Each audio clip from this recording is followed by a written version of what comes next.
اگر یہ کسی کے ساتھ شیئر بھی کیا جائے تو ادھورا سا رہتا ہے۔ زندگی کا مقصد ایک ایسی چیز ہے جو آپ کو جدوجہد کرنے پر مجبور رکھتا ہے۔ پہلے آنے والی چیزوں کو پہلے رکھنا۔ مؤثر لوگوں کو یہ معلوم ہوتا ہے کہ زندگی میں اہم کیا ہے۔ پہلے آنے والی چیزوں کو پہلے رکھنا پڑتا ہے اور بعد میں آنے والی چیزوں کو بعد میں۔ بے شمار کام ایسے ہوتے ہیں جو پہلے کرنے والے نہیں ہوتے۔ اگر وہ آپ پہلے کریں گے تو جو چیزیں پہلے آنی چاہیے تھی وہ رہ جائیں گی یا وہ دیر کا شکار ہو جائیں گی۔ اس بات کا پتہ چلانا تبھی ممکن ہے جب آپ اپنے اندر دھیان دیتے ہو اور اس بات کا فیصلہ کرتے ہیں کہ آپ کی ترجیحات کیا ہیں۔ مثال کے طور پر ایک طالب علم کے لیے پڑھائی سب سے اہم کام ہے جو اس کا مستقبل بنائے گی۔ اگر وہ پڑھائی اور اپنے مستقبل کو چھوڑ کر کھیلوں اور تفریح میں وقت برباد کرے گا تو یقیناً اس کا شمار سنجیدہ اور مؤثر لوگوں میں نہیں ہوگا۔ جب آپ اپنی زندگی میں اہم چیزوں کے بارے میں فرق کرنا سیکھ جاتے ہیں تو آپ کی زندگی آسان ہو جاتی ہے۔ میں بھی جیتوں اور تم بھی جیتو۔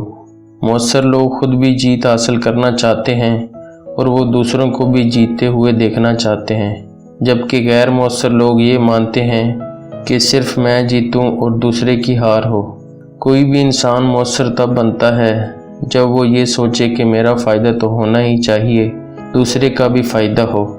جب آپ دوسروں کا فائدہ سوچتے ہیں تو ایسی صورت میں لوگ آپ کے ساتھ جڑتے چلے جاتے ہیں اور کام بھی چلتے رہتے ہیں۔ زندگی میں اصول بنا لیں، جس کام میں آپ اپنا فائدہ سوچتے ہیں اس میں دوسروں کا فائدہ بھی سوچیں۔ جس بھی شخص نے آپ کی زندگی میں کہیں کوئی فائدہ پہنچایا ہے اس کو فائدہ ضرور دیں۔ کسی بھی معاہدے میں یہ چیز لازمی ہوتی ہے کہ جب ایک بندہ دوسرے کے مفاد کو مد نظر رکھتا ہے تو یقینی بات ہے کہ وہ معاہدہ طے پا جاتا ہے اور پروان چڑھتا ہے۔ یہی چیز ون ون کہلاتی ہے۔ پہلے سمجھو اور پھر کہو مجھے سمجھ آ گئی۔ پہلے دوسرے کو سمجھیں پھر اسے سمجھائیں۔ دنیا میں سب سے بڑا کام انسانوں کے درمیان مل جل کر رہنا ہے۔ یہ میل جول اسی صورت میں سمجھ آ سکتا ہے جب آپ کے اندر دوسروں کو سمجھنے کی صلاحیت موجود ہو۔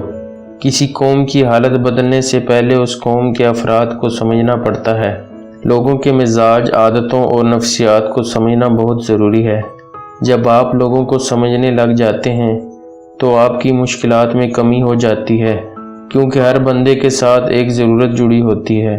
اگر آپ اس کی ضرورت کو سمجھ جائیں تو اس کا بہترین حل نکال سکتے ہیں۔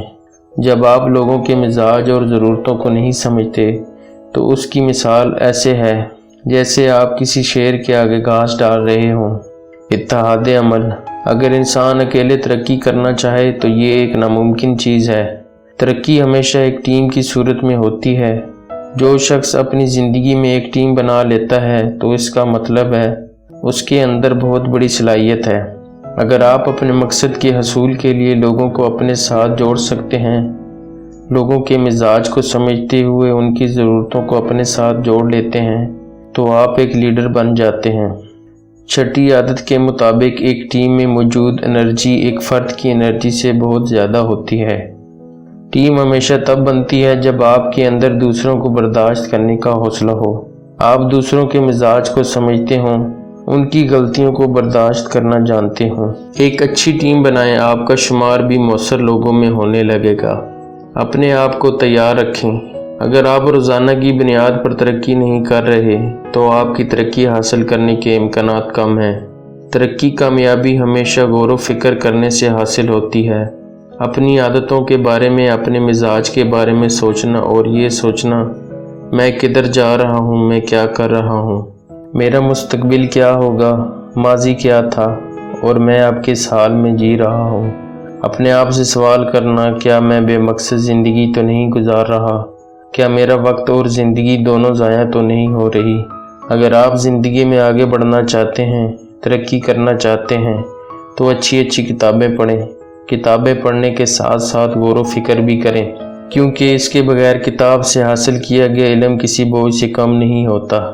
اگر آپ پچھلے کئی سالوں سے ویسے ہی ہیں جیسے آج ہیں تو یاد رکھیں کہ آپ کبھی ترقی نہیں کر پائیں گے۔ اگر کچھ کرنا چاہتے ہیں تو کچھ بدلنا پڑے گا۔ کیا بدلنا ہے؟ اپنے آپ کو بدلنا پڑے گا۔ یہ 7 عادات صرف اور صرف سننے یا پڑھنے سے پیدا نہیں ہوتی۔ ہو سکتا ہے کہ کسی ایک بندے میں پیدا ہو بھی جائیں، لیکن اکثر ایسا ہوتا ہے کہ کچھ چیزیں آپ کے علم میں ہوتی ہیں اور کچھ عرصہ بعد وہ عمل میں بھی آ جاتی ہیں، لیکن اگر چیزیں آپ کے علم میں ہی نہیں تو کبھی عمل میں نہیں آ سکتی۔